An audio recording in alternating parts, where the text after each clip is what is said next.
Israël, toujours ce projet de loi qui fait écho, je vous l'annonçais en titre, à l'actualité française. La déchéance de nationalité pour les candidats au djihad, pour la plupart des Arabes israéliens. C'est le nouveau cheval de bataille du ministre de l'Intérieur, Julien. Quels sont les nouveaux critères de cette loi? En clair, qui est concerné? Oui, c'est le nouveau cheval de bataille du nouveau ministre de l'Intérieur, Aryeh Deri, qui estime qu'actuellement il y a au moins 10 Arabes israéliens dans les rangs de l'État islamique en Syrie et en Irak. Il demande donc que chaque Israélien qui quittera les frontières du pays pour rejoindre l'État islamique se verra retirer la nationalité automatiquement, sans procédure judiciaire. Regardez, on va voir un petit peu ce que prévoit cette loi. Déchéance immédiate de la nationalité israélienne sans procédure judiciaire, sans avoir besoin d'être revenu sur le territoire israélien. C'est important, pourquoi? Parce que c'est pour les dissuader. Si vous partez, vous ne pourrez pas revenir. Donc on n'a pas besoin d'attendre qu'ils reviennent.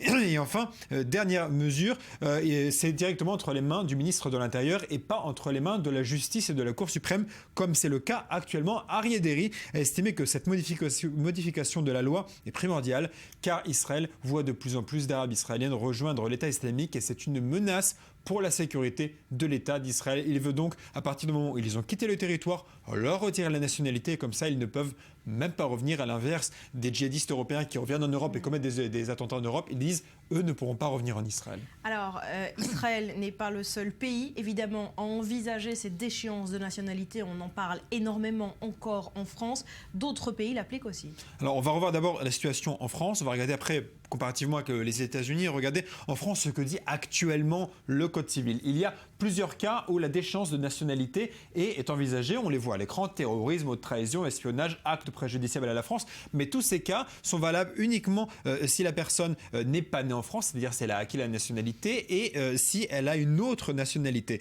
François Hollande a voulu changer un peu cette mesure en gardant le cas de double nationalité parce qu'il est interdit en droit international de rendre les personnes apatrides, c'est-à-dire sans nationalité. En revanche, il a voulu changer le cas des personnes nées en France. Écoutez, c'était au Congrès devant les parlementaires réunis après les attentats, on s'en souvient.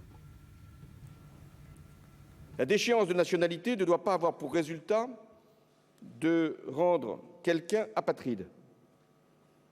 Mais nous devons pouvoir déchoir de sa nationalité française un individu condamné pour une atteinte aux intérêts fondamentaux de la nation ou un acte terroriste, même s'il est né français.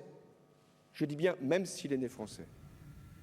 On le voit, il y a toujours cette question de la double nationalité, à savoir, on ne peut pas être apatride, c'est interdit par la Convention de la Déclaration universelle des droits de l'homme. Or, en Israël, visiblement, le ministre de l'Intérieur n'a pas l'air de se soucier de cette question. Alors, est-ce qu'il pourra faire passer la loi? Est-ce que ça sera validé par la Cour suprême israélienne? Est-ce que ça ira à la Cour de justice internationale? On ne sait pas, on verra. Peut-être que c'est simplement une mesure populiste qui n'a aucune chance d'aboutir, on le verra. En tout cas, voilà ce que voulait faire François Hollande. On continue un petit peu le tour du monde. Regardez aux États-Unis. Alors, le débat est moins important parce qu'il y a eu moins de cas de djihadistes américains qui ont rejoint l'État islamique et qui sont revenus. Donc le débat est moins important. Mais voilà un peu les cas où on peut perdre la nationalité. Il faut savoir qu'aux États-Unis, il y a également beaucoup de cas où on peut renoncer à la nationalité pour des raisons fiscales, etc. Mais voilà les cas pour lesquels on peut les perdre. Si on a obtenu une nationalité étrangère, donc double nationalité encore une fois, si on s'est enrôlé dans une armée étrangère qui est engagée contre les États-Unis, ou si on est condamné pour trahison. Finalement, ça ressemble un peu à la France. Les cas se ressemblent. Affaire à suivre pour Israël, notamment pour cette affaire de double nationalité. Merci Julien.